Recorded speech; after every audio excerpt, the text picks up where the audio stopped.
kembali lagi di channel Anak Panah. Terus dukung channel ini ya guys dengan cara Subscribe, like, dan share video ini agar dapat membangun channel ini supaya nama Tuhan Yesus dimuliakan dan bisa menjadi berkat bagi banyak orang. God bless you.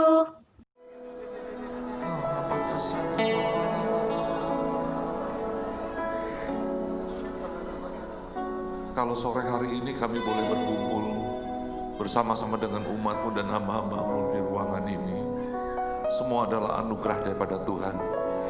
Kami boleh diizinkan beribadah kepada Engkau. Karena itu Tuhan, hamba berdoa, berkati umat-Mu, berkati hamba-hamba-Mu, dan biar semua mereka mengalami Engkau, pemulihan dan anugerah yang daripada Tuhan dilimpahkan. Karena itu berkata-katalah bagi kami Tuhan, hamba cuma alat di hadapan Engkau, biar Engkau sendiri berkata-kata, dan aku percaya firman-Mu tidak pernah kembali sia-sia. Kami bersyukur dan kami siap untuk terima firman-Mu dalam nama Tuhan Yesus.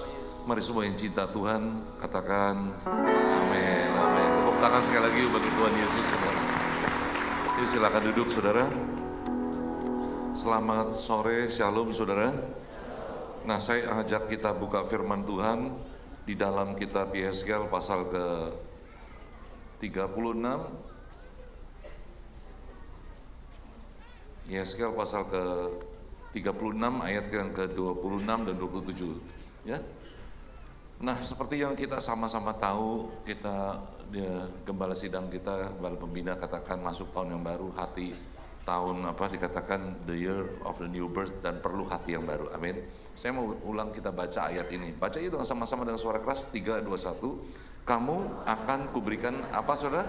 Hati yang baru dan roh yang baru dalam batinmu, dan aku akan menjauhkan dari tubuhmu hati yang keras, dan kuberikan kepadamu hati yang taat. Rohku akan kuberikan diam dalam batinmu, dan aku akan membuat kamu hidup menurut segala ketetapanku, dan tetap berpegang pada peraturan-peraturanku untuk melakukannya. Amin, saudara.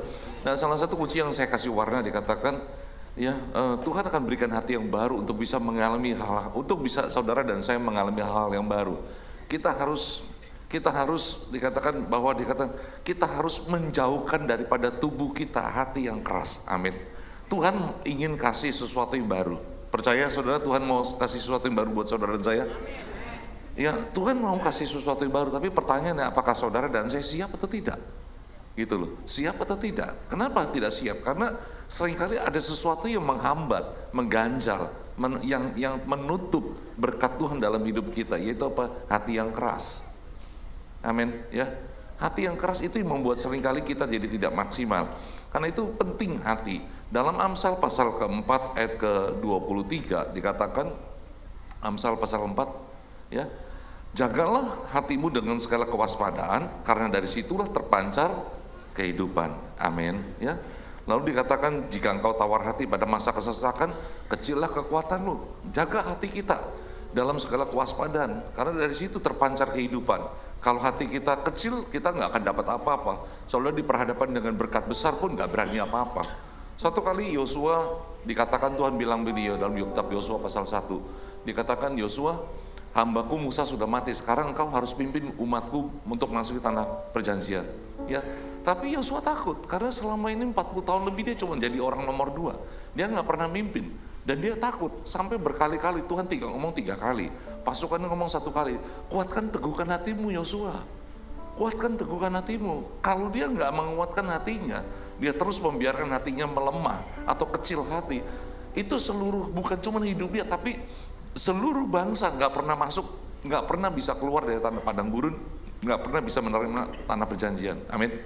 Kalau saudara dan saya menjaga hati yang kecil atau hati yang nggak pas, yang nggak sesuai kehendak Tuhan, mungkin hidup kita nggak pernah kemana-mana, atau bahkan juga orang-orang yang beserta dengan kita juga bisa ikut-ikutan nggak kemana-mana, ya. Karena itu saya ingin kita melihat di perumpamaan tentang, coba gambar berikut ya, perumpamaan tentang 4 macam tanah. Ini Tuhan kasih 4 perumpamaan macam tanah. Pasti tahu ya, yang pertama tanah pinggir jalan, artinya apa? Keras, gambaran hati. Ketika Tuhan berbicara tentang perumpamaan 4 macam tanah ini, bicara tentang hati. Ya, pertama, tanah pinggir jalan yang keras. Akibatnya apa? Dikasih benih. Tuhan menabur benih. Dikatakan perumpamaan benih itu, benih lah, kepercayaan, ataupun juga hasilnya apa? Habis. Karena apa? Keras. Lalu yang kedua, tanah berbatu. Ya, sama-sama keras juga. Ada yang lembutnya sedikit, tapi lebih mayoritas kerasnya. Hasilnya apa? Layu dan kering, habis juga. Yang ketiga, tanah yang bercampur dengan kepentingan-kepentingan dunia dan lain sebagainya. Akhirnya apa? Mati hasilnya. Akhirnya adalah tanah yang baik yang bisa menghasilkan 100 kali ganda, 60 kali ganda, 30 kali ganda. Amin, saudara.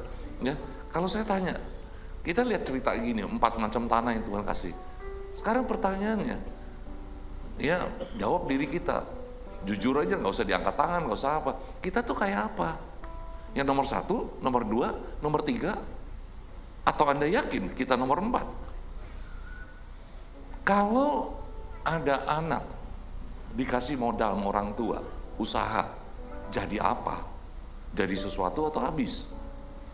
Nggak sedikit saya ngelihat berkali-kali orang dikasih modal, habis.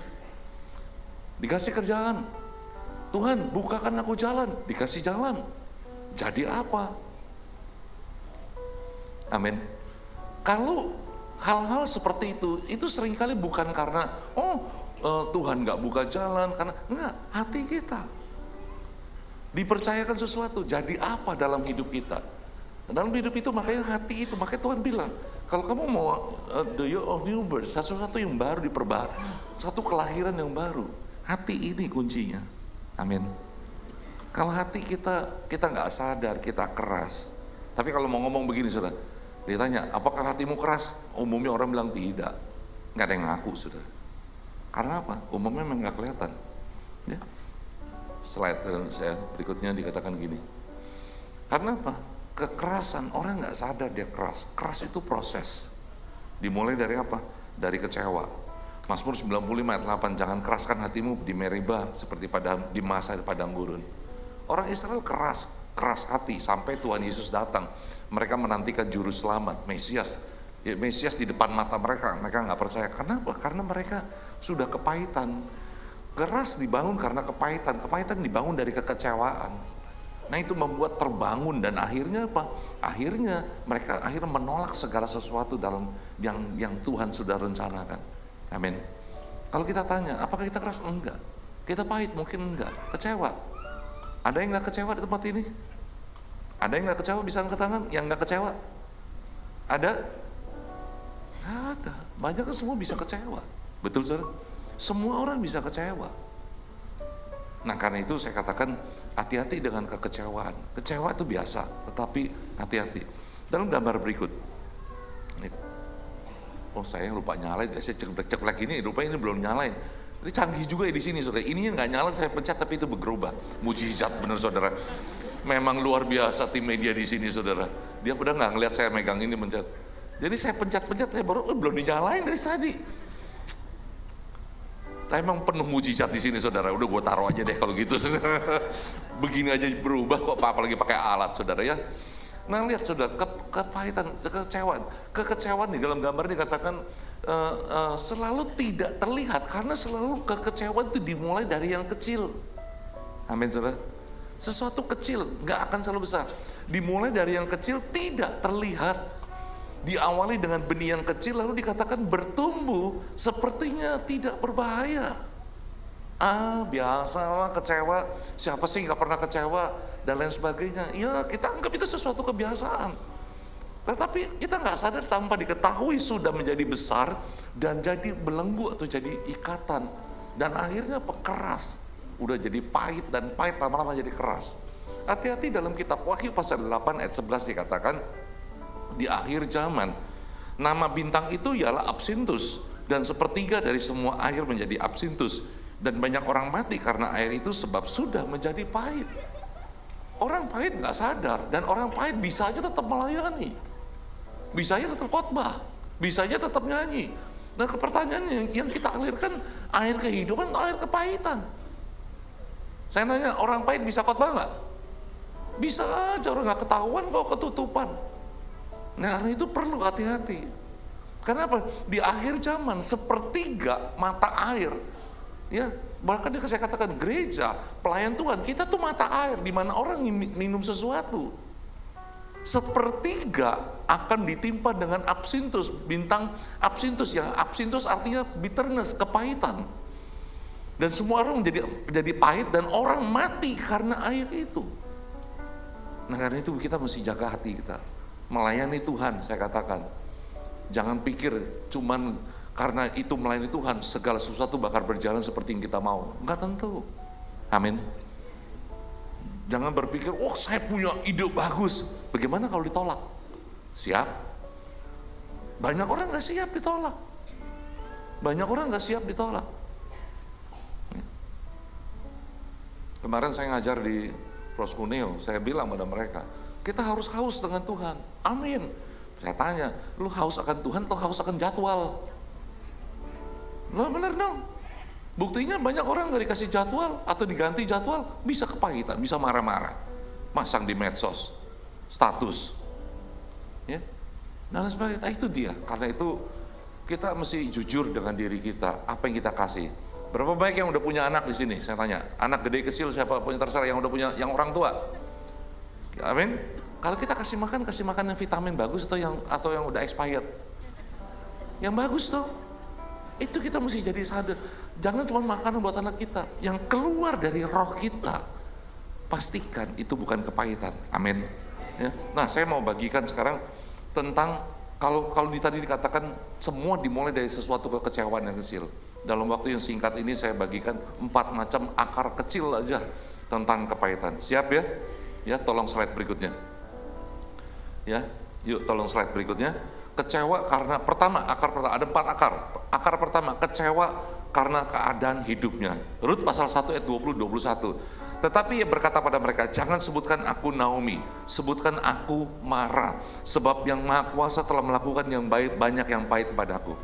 Ini cerita tentang Naomi. Naomi yang seorang dari Bethlehem, bersuamikan Elimelech, punya anak 2 anak, Mahlon dan Kilion.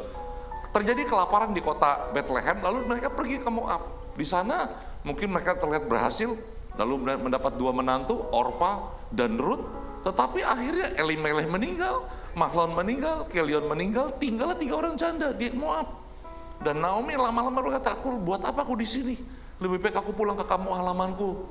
Pulanglah dia bersama Rut. Orpa tidak ikut pulang. Ketika pulang disambut, hai Naomi, artinya delighted. Dan dia marah, jangan sebut aku delighted, kesukaan Tuhan, sebut aku marah, yaitu pahit. Ya, kenapa? Karena dikatakan dalam ayat 21, dikatakan dengan tangan yang penuh aku pergi, dan dengan tangan yang kosong Tuhan memulangkan aku, dan seterusnya. Keadaan kehidupan. Saudara, kita percaya hidup kita naik dan bukan turun, amin. Bagaimana kalau turun? Pernah ngalamin turun? Kalau turun, mau marah-marah sama Tuhan? Mau kecewa? Saya pernah turun. Saya ngalamin turun yang banyak. Saya kenal Tuhan, dalam beberapa tahun saya naik, lalu saya ngalamin turun. Tapi saya tetap jaga. Walaupun saya punya satu prinsip. Saya tuh punya satu prinsip dalam kehidupan saya. Saya kenal Tuhan. Saya bukan lahir jadi orang Kristen. Saya baru usia 26, saya baru jadi orang Kristen, dan banyak hal tantangan yang saya hadapi. Dan ketika itu terjadi, saya punya pilihan, mau kecewa, bisa. Paling kalau kita nanya sama orang lain, paling apa? Bantu apa saudara? Kalau kita lagi kesusahan, nanya sama orang lain, dibantu apa saudara? Doa. Betul? Anak memang pintar-pintar semua saudara. Memang pintar-pintar. Ntar kasih kolektor ya saudara. Lah iya mau diberkati kan artinya. Itu kita paling dibantu doa. Akhirnya kan kita mesti tanggung sendiri. Memang hidup itu mesti kuat karena kita mikul seperti itu. Kalau nggak pernah mikul, nggak pernah kemana-mana. Nah bagaimana bisa tahan menghadapi? Pasang perisai. Amin. Perisai itu bukan di hati, pikiran. Saya percaya. Saya pakai ilustrasi, pakai lagu ini. Kaulah Bapakku yang baik, tak pernah rancangkan yang jahat bagiku. Kaulah Bapakku yang setia, tak pernah biarkan ku jalan sendiri. Amin saudara.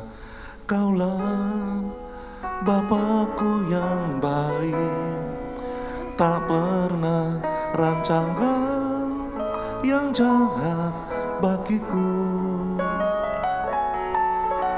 Kaulah Bapakku yang setia, tak pernah biarkan ku jalan sendiri.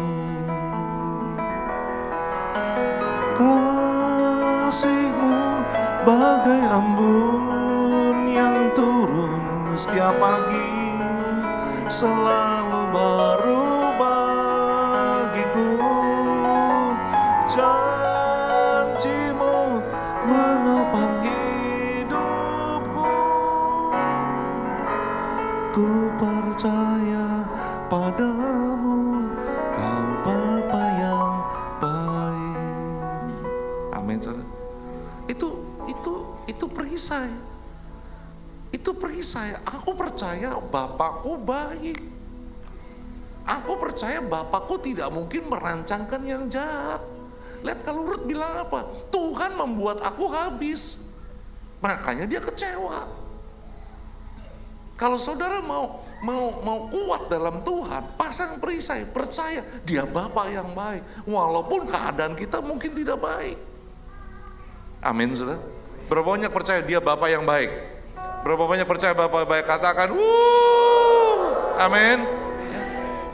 Ingat, jangan cuman di dalam gereja, di luar sana ketika kita dibawa, percaya Bapa yang baik. Dan jangan pernah jauh dari Tuhan, cari Tuhan. Amin saudara. Jangan jauh dari Tuhan, cari Tuhan. Maka kasih Tuhan akan seperti embun, Dia pasti datang buat kebaikan kita. Amin saudara. Tuhan itu pasti buat baik. Amin. Itu perisai satu. Nah, kita maju kedua. Apa kekecewaan kedua? Tolong naik berikutnya.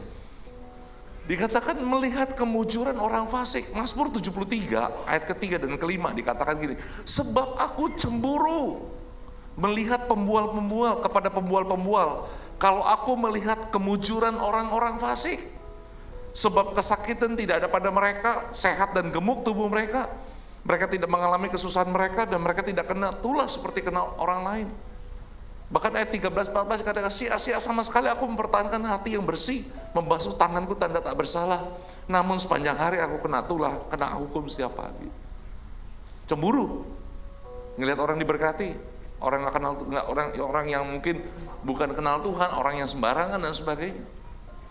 Ada yang nggak bisa cemburu di sini, ngelihat orang diberkati? Apa semua orang di tempat ini kalau orang lain diberkati, apalagi kita nggak suka, haleluya, begitu saudara? Kalau saya lihat sih masih nginjak bumi semua saudara. Ya, enggak, kita bisa diserang seperti itu, amin. Nah karena itu penting begini saudara, kita beribadah nih ya, beribadah. Saudara tahu ya Mazmur 73 siapa yang nulis? Mazmur 73 yang menulis adalah Bani Asaf, yang notabene yang hidupnya 24 jam sehari melayani di dekat tabut Allah di pondok Daud. Hidup mereka dekat dengan tabut Allah. Namun hati mereka, mata mereka ngelihat ke dunia. Kita bisa melayani Tuhan, kita bisa beribadah pada Tuhan. Kita bisa sebut Yesus, Yesus, tapi pertanyaan harapan kita, mimpi kita datang dari Tuhan atau kita ngikutin, we build our dream. Kita bangun mimpi kita bangun masa depan kita bangun segala sesuatu lewat apa yang kita lihat di dunia, yang ditawarkan dunia yang kita inginkan. Yang mana? Mazmur 73, mereka dekat dengan tabut Allah, mereka mungkin peluk tabut Allah, tapi mata mereka ngelihat ke dunia. Tujukan mata saudara ke Tuhan. Amin saudara, tujukan mata kita kepada Tuhan. Tujukan dan saya mau percaya, saya mau katakan Tuhan nggak kekurangan hal yang baik dalam hidup kita, kepada hidup kita kalau kita tujukan mata kita pada Tuhan. Amin saudara. Tadi sempat saya ngelihat saudara dan saudara melihat menyembah dengan cara luar biasa. Puji Tuhan, saya senang, saya luar biasa. Saya bersuka ngelihat semua itu. Tapi penting bukan luarnya, dalamnya lebih lagi mesti ngarah ke Tuhan. Amin. Ya, mesti ngarah ke Tuhan. Yang muda-muda, saya lihat juga banyak anak-anak muda. Ya, saya katakan mata kita bisa kemana-mana. Buktinya Asaf seorang, bahkan dikatakan sia-sia sama sekali mempertahankan hati yang bersih.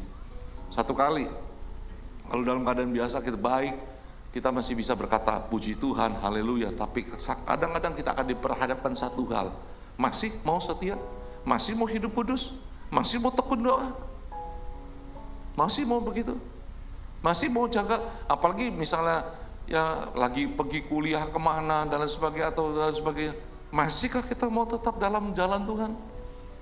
Ketika kita ngelihat orang-orang yang hidupnya sembarangan, wah seperti enak, mobilnya bagus dan lain sebagainya. Saya mau katakan saudara, benda nggak bisa menggantikan kasih Tuhan. Benda, tidak satu pun benda yang bisa menggantikan kasih Tuhan. Kalau saudara sadar, amin. Tidak ada tawaran apapun di luar juga bisa menggantikan peran orang tua dalam hidup saudara. Amin. Nah, karena itu saya katakan, yuk jangan iri hati ngelihat orang lain. Lihat dirimu, lihat Tuhan. Amin. Ya, Tuhan baik. Tuhan ingin memberkati saudara dan saya. Namun kita mesti siapkan hati yang baru. Amin. Ya. Yang ketiga, tolong, kecewa dengan manusia. 2 Samuel 17 ayat 23, ketika dilihat Ahitofel bahwa nasihatnya tidak dipedulikan, dipasangnyalah pelana keledainya. Lalu berangkatlah ia ke rumahnya, ke kotanya, ia mengatur urusan rumah tangganya. Kemudian menggantung diri, demikianlah ia mati lalu dikuburkan dalam kuburan ayahnya. Ahitofel, seorang penasehat daripada Absalom. Penasehat dan nasihatnya satu kali ditolak, ketika ditolak langsung dia kecewa, gantung diri dan mati. Saya kalau kita baca seperti itu saja, harusnya enggak ya saudara ya, masa nasihat doang ditolak langsung kecewa gantung diri. Namun Ahitofel sudah penolakan yang dilakukan oleh Absalom terakhir kali itu adalah hanya sebagai trigger, pemicu daripada tumpukan kekecewaan yang ada di dalam hati dan hidup daripada Ahitofel tersebut. Dan penolakan itu memicu dan membuat dia meledak dan akhirnya menggantung diri. Nah karena itu perhatikan begini, siapa Ahitofel?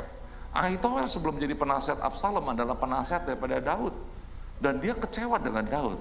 Ahitofel adalah kakek daripada Batseba yang dizinahi oleh Daud, yang mana suami Batseba juga dibuat meninggal dalam peperangan. Dan Ahitofel tidak bisa berbuat apa-apa. Dia kecewa melihat semua itu, tapi kekecewaan itu disimpan. Nah, dan dia tumpuk di hati dia, kekecewaan, dan akhirnya satu kali ada sebuah sesuatu pemicu dan itu meledak semua. Sekarang bagaimana saudara dan saya, kita? Kalau saya tanya, mulut kita boleh berlimpah syukur, apakah hati kita masih sama dengan syukur? Pertanyaan, lihat hati kita, simpen apa di sini? Ada istri datang gereja dilayani dengan mata biru, dipukul suami, KDRT. Ada seorang ibu datang ke gereja dengan kepala penuh perban, datang, Pak, ditimpuk anak dengan asbak, kepala bocor. Saudara pikir enak hidup begitu?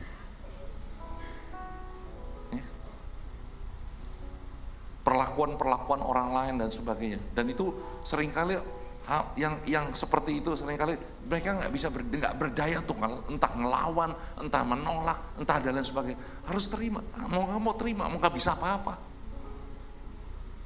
Kalau itu terjadi, mau bagaimana? Istri mungkin nggak perlu sampai mata biru dipukul, suami atau istri terserah yang mana aja.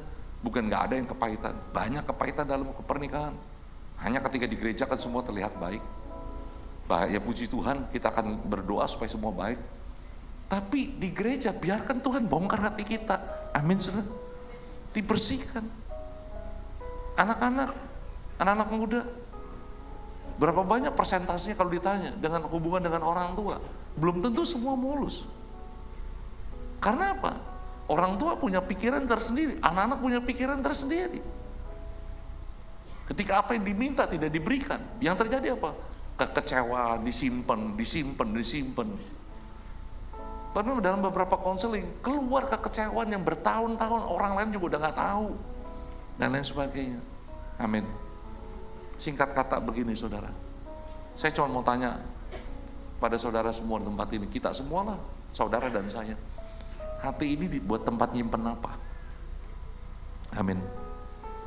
Kita kumpulin hal-hal yang mengecewakan dan kita simpen gak sadar, dan iblis membantu saudara dan saya masukin ke alam bawah sadar. Siapa yang bantu? Siapa yang bantu? Iblis. Dia bantu kita seperti melupakan, seperti bilang gak apa-apa, kita bisa mengabsorb, kita bisa nyerap, nggak lain sebagainya. Tapi kita nggak pernah beresin, kita nggak pernah ungkapkan, kita nggak bisa selesaikan, kita nggak pernah minta tolong dengan Tuhan untuk membantu kita menyelesaikan semua itu. Ada orang ditipu, cari uang, sudah kumpul-kumpul uang, ditipu, keuangan dan lain sebagainya, kecewa. Makanya hati-hati sekarang, zaman sekarang. Hati-hati jangan kepancing dengan hal-hal tawaran-tawaran yang menguntungkan secara sesaat. Itu saya keluar konteksnya sedikit. Tetapi banyak akhirnya kecewa. Dan kecewa itu bawa kecewanya ke Tuhan dan sebagainya. Akhirnya nggak Tuhan-Tuhanan, nggak datang ke gereja dan seterusnya. Amin. Saya bilang begini saudara, dalam hidup itu kita tahu kita bisa dikecewakan. Amin. Saya punya orang tua yang keras. Dia bisa, kalau saya mau kecewa saya bisa. Saya puji Tuhan dikaruniakan anugerah oleh Tuhan. Saya banyak ngalami hal yang gak enak. Singkat kata saya mau bilang begini, saya jadi Kristen di usia 26. Beberapa tahun kemudian papa saya tahu. Papa saya istilahnya gini, dia coret saya dari, bukan gak diaku anak, dicoret dari warisan, benar saya anak laki satu-satu. Intinya begitu aja. Panjang lah kalau mau cerita. Tapi satu, dia pernah marah-marah sama saya segala macem, wah udah nggak karu-karuan lah. Ini satu, saya bisa kecewa kalau gitu. Apa saya kalau seperti itu, Anda pikir saya bisa kecewa nggak? Bisa, jangan bilang enggak. Saya masih makan nasi, masih darah dan daging, bisa kecewa. Amin. Tapi satu, saya sadar, saya nggak mau biarkan kekecewaan itu tinggal dalam diri saya. Bisa katakan amin? Saya nggak mau tinggal. Saya selalu mudah untuk nggak mau. Saya usaha, pernah rugi, pernah habis, kecewa. Mau ngapain kecewa juga gak bakal balik kok. Yang mengerti katakan amin.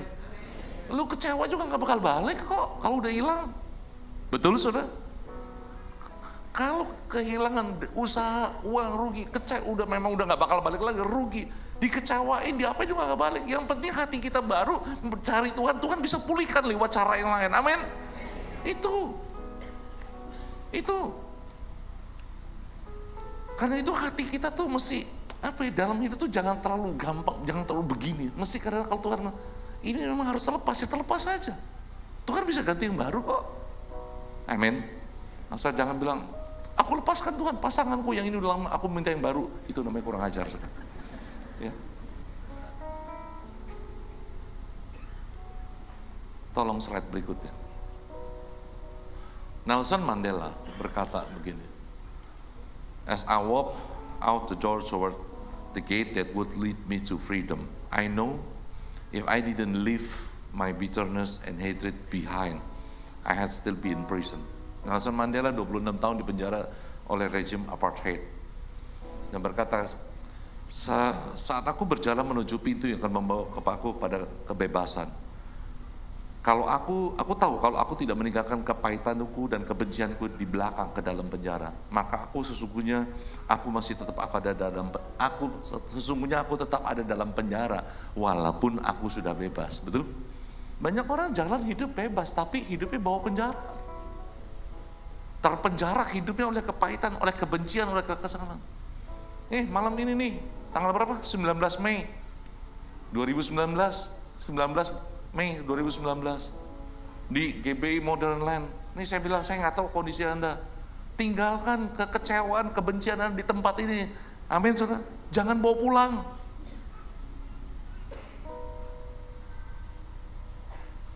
Jangan bawa pulang. Serahkan khawatirmu, serahkan lukamu di hadapan hadirat Tuhan. Pulang dengan hati yang bebas, yang lega. Amin. Anak-anak yang perlu, misal Anda mungkin pernah kecewa dengan orang tua, bebaskan diri Anda dan make a phone call atau hubungi orang tua kalau masih memungkinkan. Say hi atau apa, nggak usah tahu panjang-panjang. Amin. Yang terakhir, yang keempat, bisa tolong slide. Kecewa dengan diri sendiri. Tapi ia sendiri masuk padang gurun sehari perjalanan jauhnya. Lalu duduk di bawah sebuah pohon ara. Kemudian ia ingin mati, katanya, cukuplah itu sekarang. Ya Tuhan, ambillah nyawaku sebab aku tidak lebih baik daripada nenek moyangku. Elia, dia kecewa karena apa yang dia perbuat, yang coba dia lakukan kepada bangsa itu. Api sudah diturunkan, Nabi Baal sudah dibunuh, dan lain sebagainya. Tetap nggak berubah. Dan dia merasa tidak berhasil. Dan dia berkata, cukuplah sudah. Aku rasa apa yang aku lakukan nggak lebih baik. Bapak Ibu Saudara kasih, Anda pernah kecewa pada diri sendiri? Saya nggak tahu dengan Anda. Tapi saya berkata begini, saudara. Pernah dalam tahun-tahun saya, pasti setiap saudara kalau bangun pagi cari cermin, saudara, cuci muka, bersihin muka dan sebagainya, betul ya? Itu juga saya lakukan. Dan saya berkata kepada orang di cermin itu, I hate you. You are a failure. Aku benci engkau.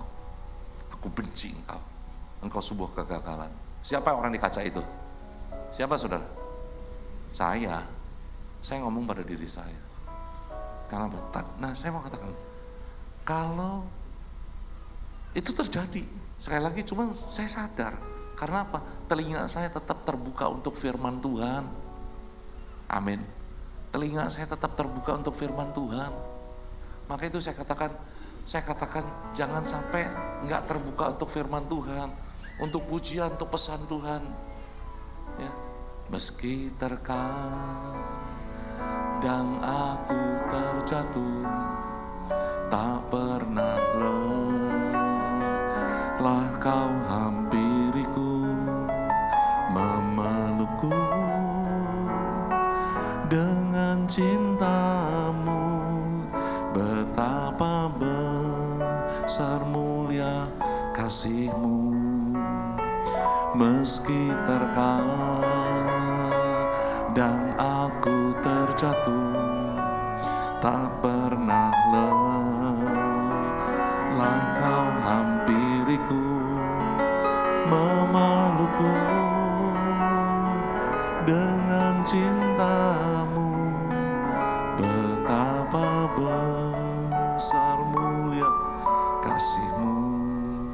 Amin, saudara. Dan ketika saat seperti itu, saya bilang, Tuhan, aku butuh pelukan-Mu.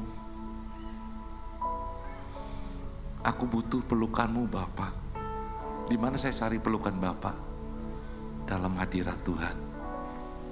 Anda tahu kunci saya kemana, sehingga saya nggak pernah habis dihantam kepahitan, karena saya lari selalu dari kepahitan kepada kehadirat Tuhan. Bukan dari hadirat Tuhan kepada keluar, tapi saya lari masuk. Saya kata, peluk aku Bapak. Sampai saya suka berkata, I want to lay my hand on your shoulder, Father. Dan saya rasakan pelukan Bapak. Amin. Dan Tuhan angkat. Kalau orang kecewa pada diri sendiri, engkau akan benci. Pertama engkau benci, kalau engkau merasa kecewa, lalu engkau benci hamba Tuhan, kau benci gereja, dan semua orang kau benci. Dan semua orang sepertinya bertanggung jawab terhadap kegagalanmu. Betul? Oh. Anda nggak akan pernah bangkit if you blaming others people, you are blaming the condition of blaming God. Amin. Yudas, dia benci, dia gagal. Apa yang dilakukan? Dia pergi gantung diri. Tapi Petrus, apa yang dia lakukan? Dia menerima kesempatan kedua yang ditawarkan Tuhan dalam hidup dia. Amin. Dia terima itu dan akhirnya dipakai Tuhan luar biasa. Di mana saudara? Nah, slide terakhir. Sekarang saya mau katakan gini. Kita lihat. Akhir pahit jadi manis. Keluaran 15 ayat 23 sampai 25. Sampailah mereka ke Marah, tapi mereka tidak dapat minum air yang di Marah itu karena pahit rasanya. Ini Musa keluar dari tanah Mesir menuju tanah padang gurun, logistik habis, ada air. Lalu karena ketemu air tapi pahit, mereka marah-marah. Lalu bersungut-sungut bangsa itu pada Musa, apa yang akan minum? Ayat 25, Musa berseru-seru pada Tuhan, dan Tuhan menunjukkan kepadanya sepotong kayu. Musa melemparkan kayu itu ke dalam air. Sama-sama baca apa saudara? Air itu menjadi pahit. Amin saudara. Apa yang mengubah? Air pahit jadi manis. Sepotong kayu, itu adalah gambaran salib Kristus. Amin saudara. Di atas salib Kristus, saudara diubah dari kutuk, di bawah kutuk jadi di bawah berkat. Segala kepahitanmu letakkan kepada Tuhan. Tuhan sudah pikul. Cari hadirat Tuhan, jangan lepaskan. Amin. Jangan lepaskan hadirat Tuhan, tapi lepaskan segala kekecewaanmu, kepahitanmu. 19 Mei 2019, biar jadi sebuah titik balik buat saudara. Amin. Biar jadi titik balik. Pulang di tempatnya, biar hatimu hati yang baru. Ketika engkau melangkah hati yang baru, saya nggak tahu bulan depan kah, 2 bulan lagi, 3 bulan lagi, atau tahun depan. Kalau engkau kembangkan sikap hati yang benar, Tuhan engkau akan berikan sesuatu yang baru, yang ilahi, yang mulia dalam kehidupanmu. Amin saudara. Yang percaya tepuk tangan bagi Tuhan. Kita bangkit berdiri saudara kasih. Ku buka hati untuk jamahanmu, berserah penuh di hadiratmu. Kau ambil alih seluruh hidupku, di altarmu menyembahmu. Mari katakan rohmu yang hidup. Rohmu yang hidup penuhiku, mengalir dalamku. Jiwaku tenang, jiwaku tenang bersamamu dalam naunganmu. Ku buka hati untuk jamahanmu, berserah penuh di hadiratmu. Kau ambil alih seluruh hidupku, di altarmu menyembahmu. Ku buka hati untuk jamahanmu, berserah penuh di hadiratmu. Kau ambil alih seluruh hidupku, di altarmu menyembahmu. Saya mau saudara kita teduh sedang ambil waktu. Saya minta musik mainkan pujian ini dengan lembut. Saudara tutup mata saudara. Ngomong dengan Tuhan. Jujur dengan Tuhan. Gak ada yang tahu. Tapi Tuhan tahu. Yuk malam ini jangan bawa pulang kekecewaanmu. Jujur dengan Tuhan. Ungkapkan. Oh, batas, bebaskan Tuhan. Aku minta lawatan-Mu Roh Kudus. Lawat Roh Kudus. Biar kebebasan melanda, melimpah buat kami semua. Segala belenggu hati yang keras aku patahkan dalam nama Yesus. Kepahitan, kekecewaan, belenggu-belenggu yang aku patahkan, tolak dalam nama Yesus, dalam hadirat-Mu Tuhan. Oh, lama sana,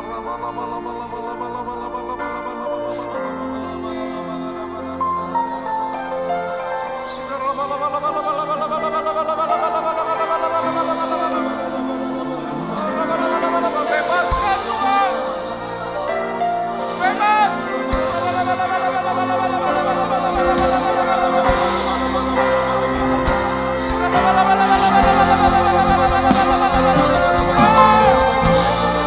Bebaskan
buat setiap kebenaran-Mu, kebenaran firman Tuhan yang boleh kami dengarkan sore malam ini Tuhan. Biar firman-Mu itu menjadi kekuatan pelita bagi kaki kami, untuk kami tetap bersama dengan Tuhan, dapat melakukan perkara yang dahsyat, perkara yang ajaib bersama dengan-Mu Tuhan. Kau berkati hamba-Mu yang sudah menyampaikan firman-Mu, Kau pakai hamba-Mu dengan dahsyat dan luar biasa. Terima kasih Bapa, hanya di dalam nama anak-Mu Tuhan Yesus Kristus kami telah berdoa dan bersyukur yang sudah diberkati firman Tuhan. Mari sama-sama katakan amin. Beri tepuk tangan yang terbaik untuk Tuhan Yesus. Dan persilakan kembali duduk dalam hadirat Tuhan. Ini aku